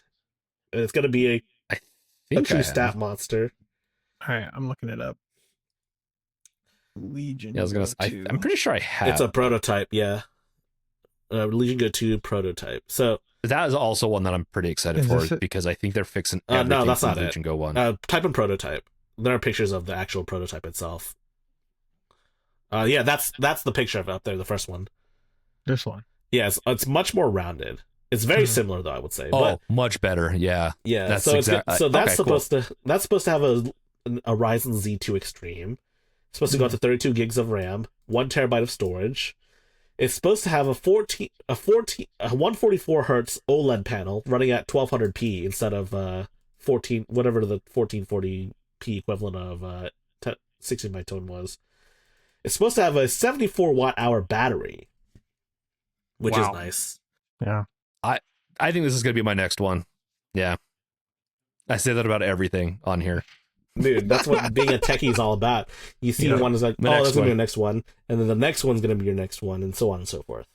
Well, I really want to downgrade into a device like this. And then, like I've mentioned multiple times, I want to do an eGPU with my 3090 and just get rid of my big desktop. And I think this would be a good step into it. My ROG Ally has a proprietary system, so I can't do that, which I'm kind of upset with. Yep. Yeah. Linguin, what do you have any handhelds? I only have a Steam Deck at the moment. Yeah, I think that's still the one I recommend to everyone else that It's- doesn't have one. It's the one Yeah. I recommend too. Yeah, I mean, like having Same. Windows out of the box is not really great experience. Like you fire it up and you have to click through the stuff to like decline tracking, decline everything, decline ads, stuff like that. And nevertheless, it's still not a great experience on handhelds. Like sure, the OEMs like Lenovo figured that out with their custom like software that's running on the device on top of Windows that sort of wraps around that and figures out where the games are and allows you to easily navigate with controller, but it's still like Windows underneath, right? Mm-hmm. Yeah, absolutely. Yeah, man. That's The Ally does have good software to help compensate for a lot of Windows failings, but like you said, you have to still go through the beginning of setting up a Windows, which it's a one-time thing. If you're not reformatting all the time, that's just a one-time thing. You only have to deal with that. But it's once you get into the Windows OS and it's not designed for handheld, it sucks so bad. And even when you have like the Ally software, the frick, I can't remember what it's called now. Is it called Armory Crate or was it? It's Armory Crate, yeah. yeah. So yeah, I do so think when you have that- Armory Crate, it does help a lot, but you still sometimes have to get it out into the desktop. And I do think Armory Crate is better than Legion Space. Legion Space Much is better. missing a couple of features that Armory Crate does have still. Like for example, Armory Crate you can actually set like a per game deep TDP and controls. Legion Space you can't do that at all, which is unfortunate. Legion Space is really laggy, at least in the original, because I haven't tested any like a The updated year. one is better Oh, in yeah. terms of performance, in Okay. my opinion. But I do think it's still missing some really critical features for a handheld. Because let's be honest, remember the Steam Deck? That didn't have per game TDPs. That was really annoying to have to tweak each game, right? Yeah. Yeah, agreed. And to get overall adoption, the more you can automate it, the better with these types of devices. If you want higher adoption, and higher adoption means we get better devices in the future because they don't have to charge quite as much and they can get a better return. It's yeah, adoption is just a really good thing. And then you get game developers that support these devices like Steam OS, hopefully one day, or Steam Deck. Hopefully we get that like as a a really good badged system that, hey, this is Steam Deck verified from the developers. And so, yeah, Oh, sorry about that. It's, no, you're good. It's, yeah, that's my take on it. Mm. Yeah. I'm sorry. I missed this story.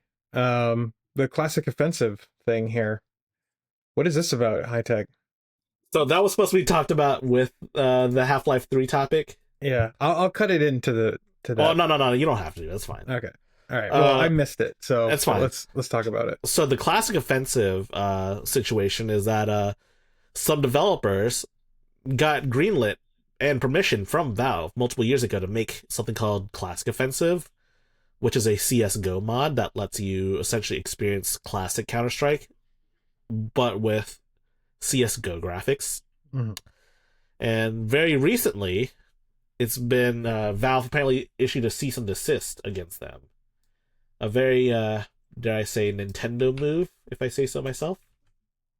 Mm. So the idea is that essentially the game is no longer going to be released. The I don't know, it's the mod, I think, whatever it was. It was supposed to have its own Steam page. And Valve did greenlight it themselves. We should mention that. But now it's not ever coming out.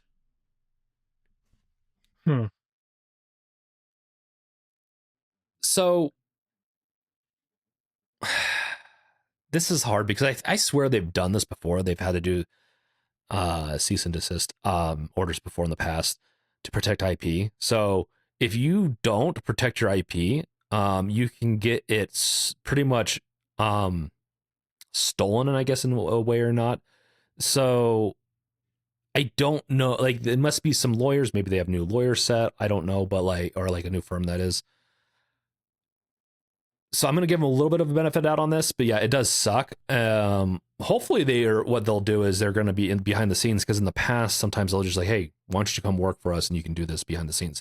I mean, look at, there's a lot of products that have been built off of IP of Valve, and they have not shut down. So I'm curious what makes this a different situation, different case. They did mention that like, as you can see in Gardner's page right now, in 2017, Valve did contact them, tell them to drop this Counter-Strike name from the mod. Yeah. So you're not allowed to. So they weren't allowed. So for the fairly towards the beginning, they weren't allowed to use the Counter-Strike name to release it, but they could still release it as a mod on Steam. And I think they did have their own Steam page. And what this essentially would do is this would probably let them download assets from CSGO. That way they don't have to distribute it themselves if they're on Valve's own platform. You know what I'm saying? Right. Here's the deal. I have always felt, I don't think I've ever said this in a video, but I've always felt that Counter-Strike was the least Valve of Valve's stuff. Like, if you remember when Valve started out with like the Linux effort, they were like, we're going to port all of our games to Linux. Every one of our games is going to have a native client. And they got around to like most of the titles, and the last one that didn't have a native title was Counter-Strike Global Offensive. And it was, and it, like, I was following one of the developers on Twitter, I think, and he was bitching and moaning about Linux and how he didn't want to do it, and he didn't want to support Linux at all. And I was like, what's happening? And then eventually they ended up porting it, but like, I don't know, it's always felt like a different team, and it's like felt like a different, like, I don't know what the word I don't know what the words I'm trying to use are, but it just feels different to me than the rest of Valve. I guess that makes sense, and I think Dota 2 was the same way too. Dota 2 was one of the first games that they ported to Linux. Was it? Yeah, it was. They did Left 4 Dead 2, and then they did one of the other ones, and then it was Dota 2, I'm pretty sure. Oh, that's interesting. Yeah. But anyways, CS is a different beast, and to be fair though, you have to realize that most of Valve's stuff came from mods. I think the only 3 that I can think of that weren't mods to begin with were Half-Life, naturally. And Portal wasn't a mod, but they hired some students to make it happen, basically. It's a student And project. it was a student project. It's a student project with they have a couple of I think game I can't remember what they're called, like colleges or something like that in the Seattle area that they work with. And Yeah, so like it's a really design, interesting. like a game design, like Yeah, one of them is education. a lot of people that go to Nintendo USA come from one of them. Are you talking about Narbacular Drop? Well, yeah, I think that was the project that Oh, that Portal started out as. Yeah. And then I think the third one is Left 4 Dead. I don't think that started out as a mod made by someone in the community, unless I'm No. mistaken.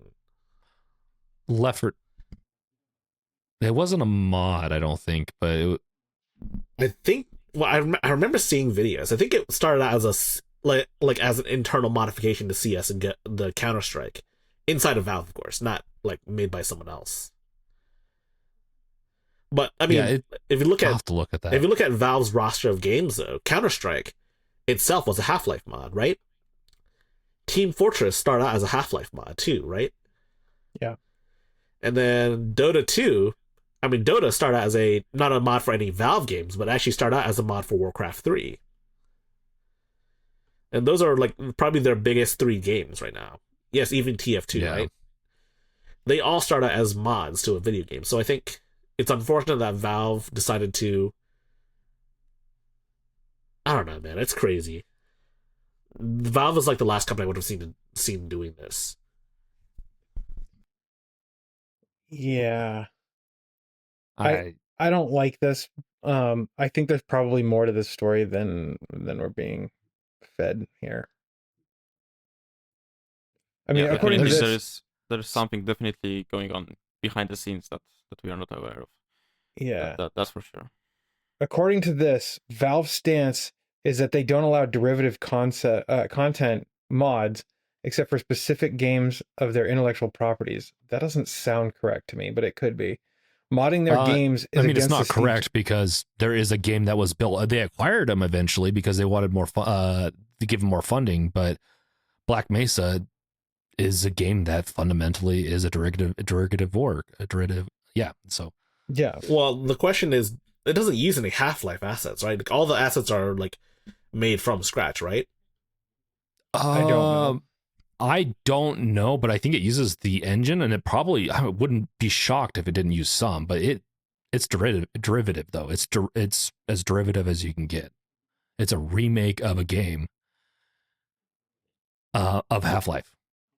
So, According to this, they're saying that Valve says that any mods for Valve games released outside of Steam on third-party websites like Game Banana or ModDB are now against their terms of service. Can we pull up the Steam subscriber agreement? that's Oh, that is slimy given how many mods there are on those websites. I mean, yeah, let's do that. It just seems so crazy I to don't- me that they would do this. I don't know if I go as far as slimy, but having control of your intellectual property is an interesting realm. But I definitely, it's definitely they have to be careful in this area because modding's a big part of Half-Life community. That's why it's so big. See, you may not use cheats, automation software, mods, hacks, other unauthorized third-party software to modify or automate the subscription marketplace process. All right, that's fair enough. Is there more mentions of mods though?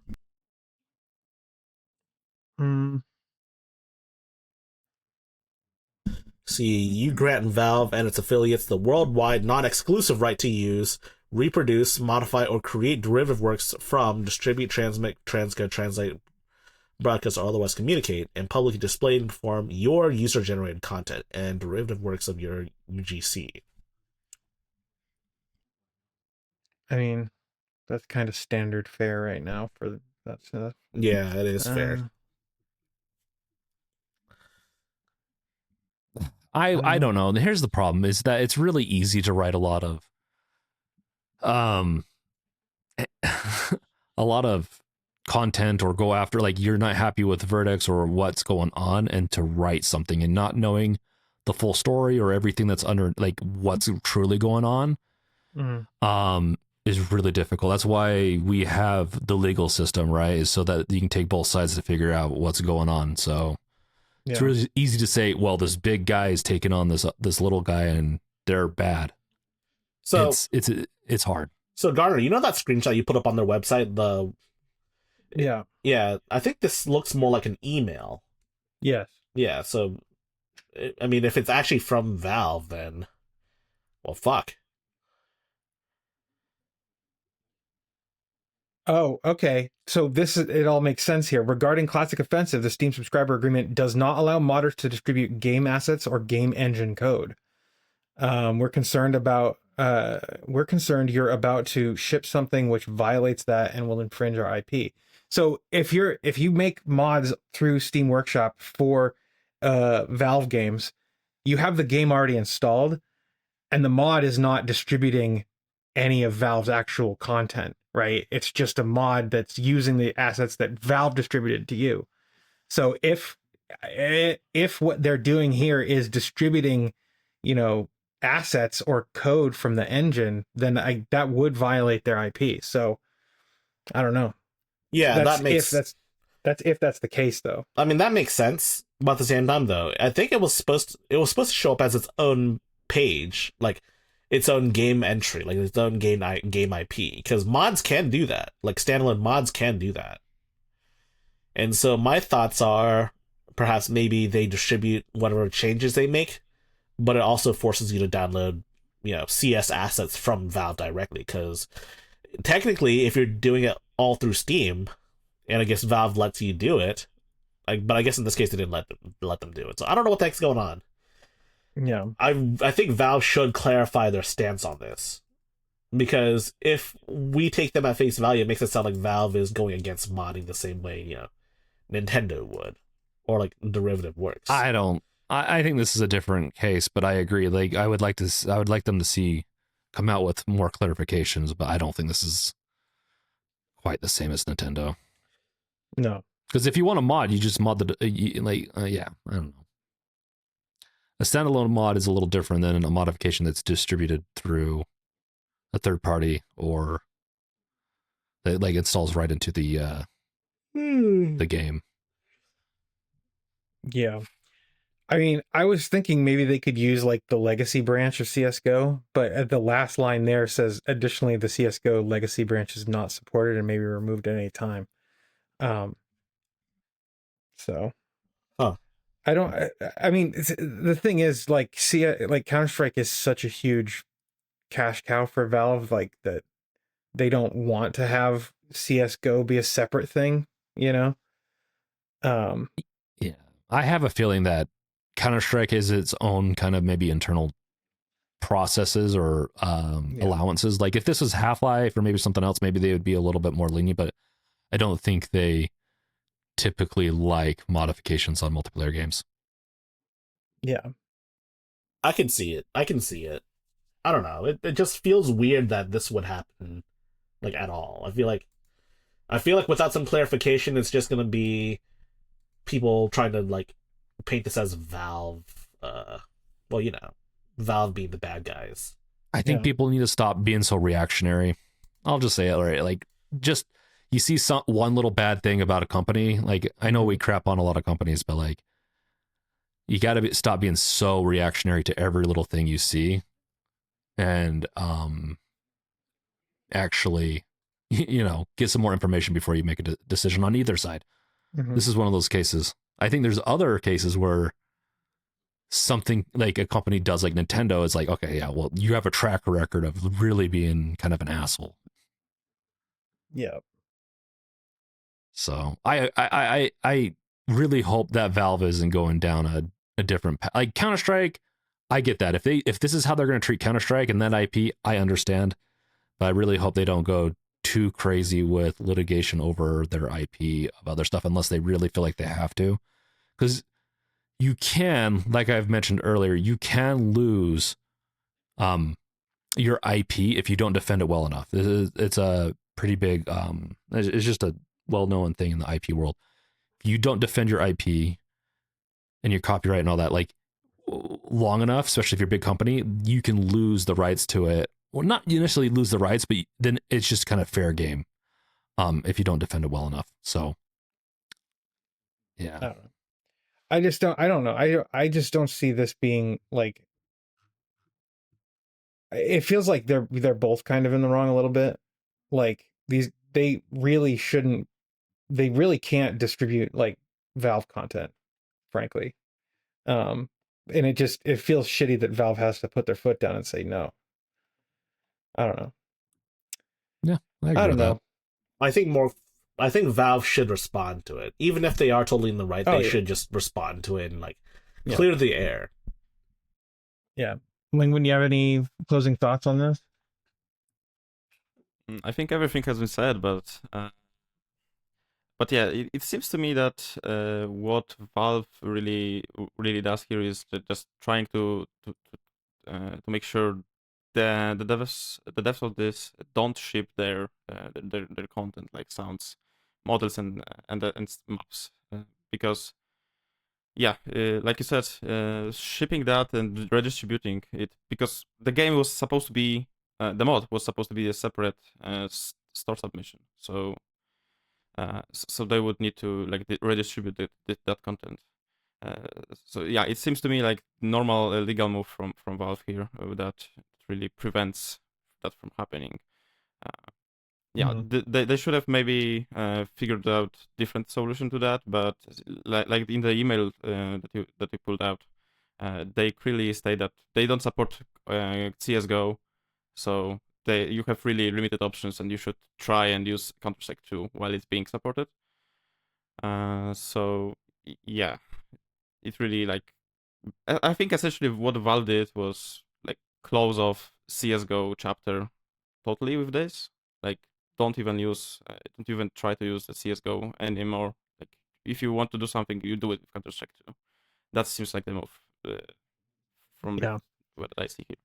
Yeah, and I mean, if you go back, like, I don't want to blame these guys, but if you like go back here, there's still talk like way back in like 2020, they're talking about how they still don't have like a store page, like a dedicated store page, and like a lot of things were left up in the air here. Even back here in 2017, like, you know, they're trying to find a solution for the Counter-Strike team is trying to find a solution. They don't have a solution. CSGO has an app ID hard coded in the game. And so things have been left in the air, critical details that should have been planned for and taken care of way back in, you know, almost a decade ago at this point. I mean, 2015 is when I don't know. I'm not trying to blame them. It's just, you can't leave things like that to the last minute. If there's uncertainty and you're going to invest a decade worth of work into something, get it figured out. Well, they claim that Valve ghosted them multiple times. So I don't know. Yeah, I don't know. So this has been around since 2017, and they've done like Valve was also working with like Black Mesa and a bunch of other mods, and for some reason they couldn't work something out with these guys. I don't know. I don't know. This seems like it's a developing story. Let's move on. It is very unfortunate for developers, definitely. Like they put a lot of work into that, and they just need to throw that project away. Yeah, it definitely is not that good. I'm just wondering how much work it would be to actually port what they've done to CS2. It might. Yeah, I believe on the timeline the developers say that it's not viable to try. Yeah. All right. This is the last story, right? Or no, we got one more after this. We might be about to lose a powerful force in the world of video game preservation. This is the Japanese Game Preservation Society, and they're on the verge of shutting down. Tell us about this, High Tech. So, the Japanese Game Preservation Society is a group of people that essentially want to try to preserve Japanese physical media in terms of like games and stuff, and not just games, but also things like related media, like books and magazines as well. And there are plenty of really notable members of the society, like the guy that created Space Invaders, Yuzo Koshiro, the guy that composed Streets of Rage, and a bunch of other games too. There's just they're they're a non-profit, but not only are they not a non-profit, but they're actively losing money every month. And I mean, this is just further talking about game preservation because it's such a huge debate. And what do you guys think of game preservation? It's critical. Video games are part of our culture. And we can't just take for granted the fact that they're here today. Like, they will disappear if they are not preserved. Yeah, I'm really grateful for stuff like GOG and Zoom platform. Like, these guys are really doing great job, and definitely like, they're my first choice when I go to the storefront. Whatever I pick is GOG first. Whenever the game is available there, just to support them and like make sure they know that I'm paying the game for the games on their side to support what they are doing, because it is really critical. Yes, but it's not just games they're preserving. They're also preserving things like gaming magazines, books, and even like special media, like interviews from back in the day with game designers. Like they mentioned how there's a interview with a Dragon Quest programmer, like from back in the day. Now, Dragon Quest, if you don't know, is a huge, huge game in Japan. It's like how Final Fantasy is super popular here. That's their Final Fantasy. Like, it's like the number one JRPG that people think of when they think of like JRPGs. I don't know. There's also talks of the preservation of mobile phone games, which is interesting because you think of like game preservation like old NES, like title like games, but you don't really think of like mobile games as well, do you? No. But I mean, they had a very rich culture of mobile games over there before smartphones were even a thing. So yeah, there's a lot of like weird mobile ports of games that aren't like modern gacha infested free to play, not like nonsense. Those are they're like actual games, though they're on like a really crappy like a T9 like dialing system, so you can imagine just how bad the controls are there. So this is hard because like there's two ways to do game preservation, and that is preserving it from as a let's say a ROM, where you can play it in new modern hardware, but then you also have game hardware preservation, where you can play it on the original hardware and how it was meant to be played. Both are very important, but one costs so much more to keep going, and so it looks like they handle it all. So yeah, this is unfortunate, and hopefully they get some good shout outs from everyone in the news to hopefully support them, because we need more of this, and in the States we need more of it here, but also just everywhere. And Japan's really difficult to do this type of stuff sometimes because it just feels like companies are always out to, like, if you try to digitize anything or try to do a ROM, they're just really cutthroat in Japan. Oh yeah, Nintendo is like the worst, and I'm sure they're salivating at the idea this company's going away. Yeah. Yep. Game preservation. I hope we're able to make waves, man. And some people say some games aren't worth preserving, but even the bad ones are worth preserving. Yeah. It's an all or nothing situation for me, to be honest. As long as it's not a mobile phone app, I'm fine. Or mobile phone game. We don't need those. Well, interesting. Yeah, it is an interesting it's an interesting conundrum. Yes, for sure. Especially given that a lot of mobile games are like server based. You'd be hard pressed to find like private servers for those that don't operate anymore. I think, honestly, I think we need to have more laws put into place. We've talked about this. We need to make it so that we can legally both get copy the game into like a preservation kind of, like, especially if they're not distributing anymore. If you can't buy it, it needs to get we need to have laws like, hey, you need to release the source code for the servers, and then also especially if someone owns the game, and give them the access to the servers so they can consume it, continue to consume it. And it's really how they should do it. So that's yeah. I mean, this is a topic that we've talked about multiple times on the podcast, and we have one more topic coming up that is one that we were just saving the can't get away tariff from. talks for this. It's not a tariff on You video guys- game consoles. You guys thought we weren't going to touch on tariffs. Yuck. Surprise.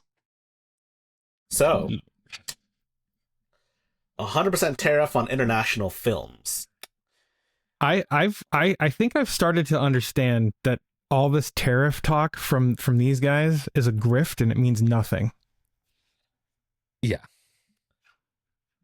It's a way to like have people come to the table and kind of worship the ring kind of thing. Yeah. Kiss the ring. Kiss Yeah. the ring. But yeah, we're not going to talk too much about our personal thoughts on politics. My personal opinion is that I don't like when things are more expensive. I mean, that's just kind of the way things are. Yeah. And movies being 100% tariffs, international movies. Didn't you just say you were a huge fan of Mickey 17? James? Oh, yeah, I love it. Yeah. That movie Is it? would probably be considered a Korean movie because it's, directed by Bong Joon-ho. But who's the studio though? Like that's I think probably where the tariff's going to come from is the studio. Oh, that's a good question. Let's find out.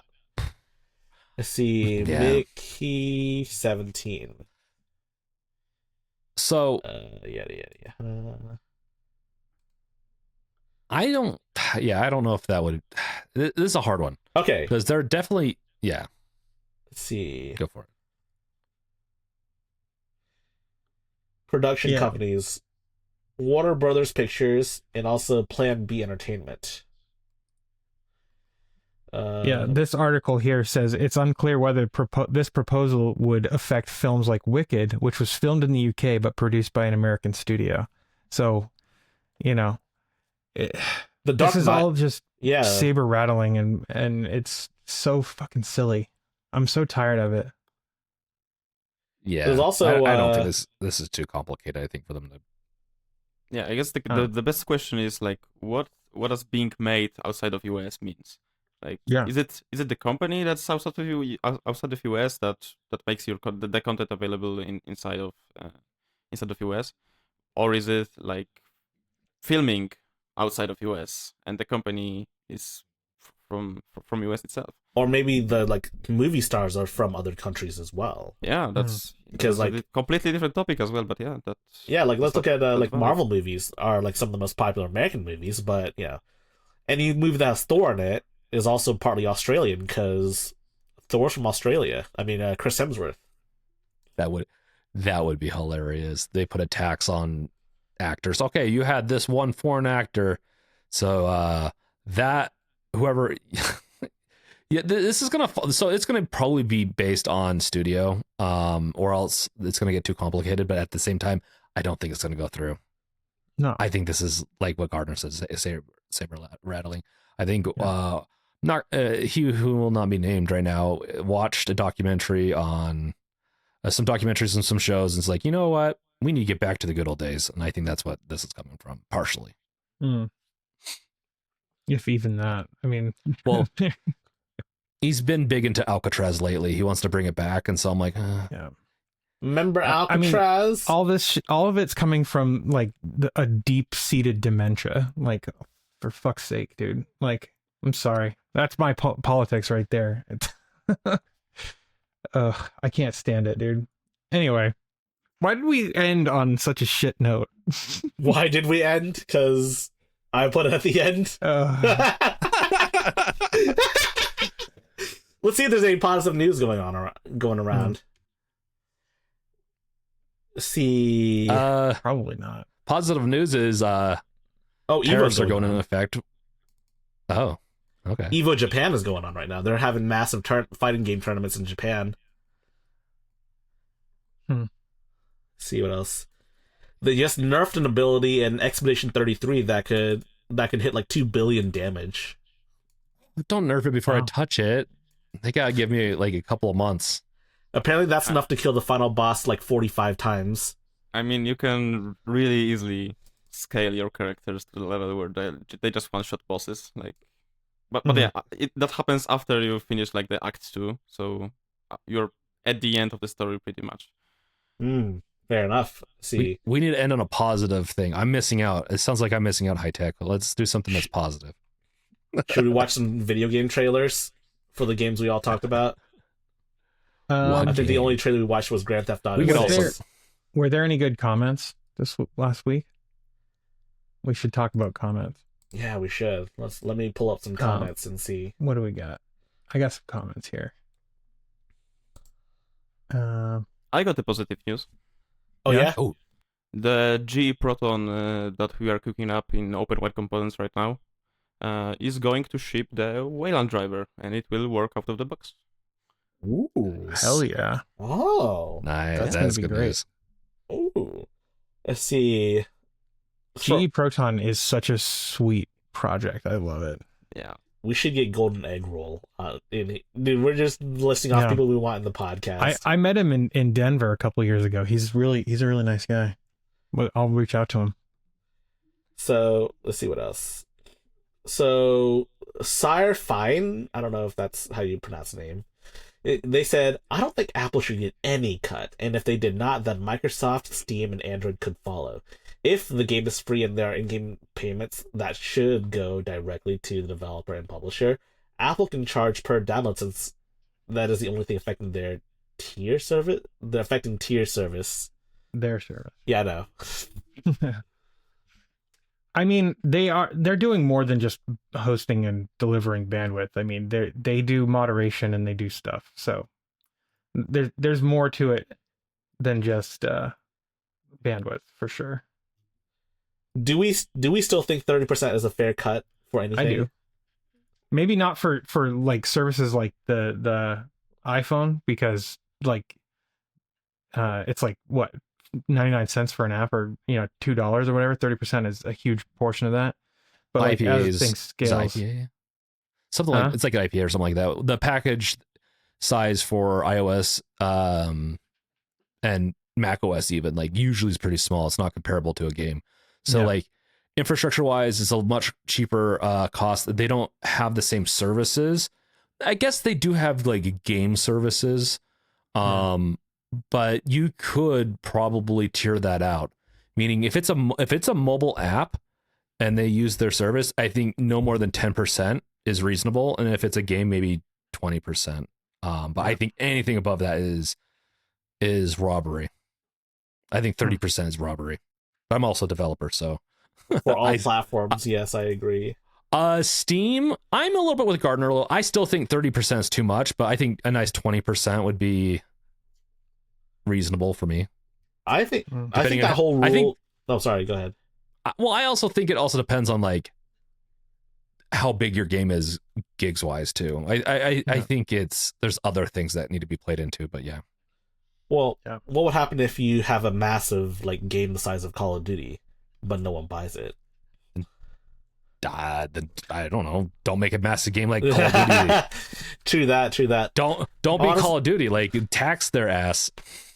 Honestly, the only thing I'm not really a big fan of is Valve's whole ruling with like how, it starts off at 30%, but the more you sell, the lower the rates get. Like, Yeah. I feel like that's very unfair for. It's inverted. It is very It's regressive. It's very it unfair hurts for like the small people developers. it hurts people that are starting out much more than it does hurt the big companies. Yeah. So it's very regressive. All right. Well, that's all the stories, and we appreciate you being here. Thank you, Linguin, for being here. It was great to have you. Yeah, great to be here. Yeah, great. Yeah, nice meeting you too, dude. Yeah. Oh yeah, it's great. We'll have to Any have you on shout outs? again. Anything you want to shout out? Any like make sure you have a People, social whatever. Developers, links in the description. Yeah, I guess I want to shout out like the rest of the heroic team. Like they're doing amazing job as well. Nice. Like I'm only doing like partial stuff, but they are really putting a lot of effort into the project. Like I'm just one of the guys that also just write some code there. I'm not really running the whole thing, so huge shout out to them. Nice. Are you on Mastodon or anything? You don't have to say if you are. Yeah, I am on Mastodon as well. Yeah. So you can just Google like search for Linguin and you will find me. I guess. Nice. Cool. Awesome. Great episode, guys. Thank you all for being here, and to everyone in the audience listening. If you're not already, subscribe on the YouTube channel. You can also follow us on the Fediverse podcast.subscribe2.me. With that said, we'll see you guys in the next one. All right. Take care, Later. everyone. Peace.